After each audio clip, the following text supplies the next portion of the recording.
وحاجرتا nin la yiraahdo Umar Dhuule Allah ma xariistay oo aad qisooyinkiisa isagana looga waramo صح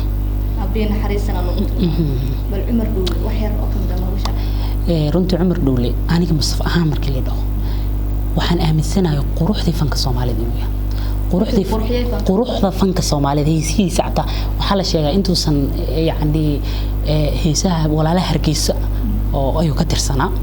marka waxa la yiraahdaa marka riwaayadaha la jilaayo cata qaab dumar ahaan oo riwaayadaha u jiri maadaama dumarka ay ku yaraayeen inay wax jilaan yaani codkiisa soo u naxariis badan yahay iyo heesaha uu qaadayo waaqici naxariista وإلى حتى عتهيسيسي وحواي دوكيومنتري أما قاموس مركز تبادلك معاشقين تأسكج عليه ما فهمت إني إسكج عشتان إني مركز أسوي أنت بدل حكوا صعان بحي علم بودري يهضن يعني هي سيه اللوسمي إنه قاعدة أو جعل كيسف عن أصو شعبية رنتو حان أدو مهد علينا تي في أستان أو برنامج دوكيومنتري أو حصص رأي بكسمي أنت أنا أركي فنانين الصومالي هذا دوكيومنتري ولي لغا مصمين كستو هذا الله بالله ويغا هلاين sheekadii halkuu ku dhashay halkuu ku barbaaray heesihii kala duwanaa qaabku uu yimaado Muqdisho heesihii walaalaha Hargeysa iyo waabari uu ku qaaday ilaa garidiisi marka Umar Dhuule runtii heesihiisa waxay aaminsanahay in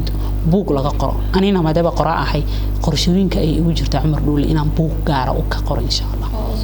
asaga u sameeyo Umar Dhuule inta badan waxa la sheegaa in heesihiisa uu ku milmari jiray كمان كانوا أسوي قراعين. Absolutely. بس هو حاجة تا ليراهدو قبل يسيبان تك عروتي. صح. وريركي توتي كرواي وهاسكو سو عشتي ليراه. صح.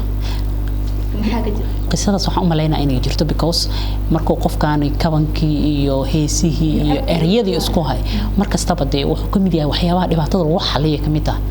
حلي قاسنا ده قفكو حدد قبي أما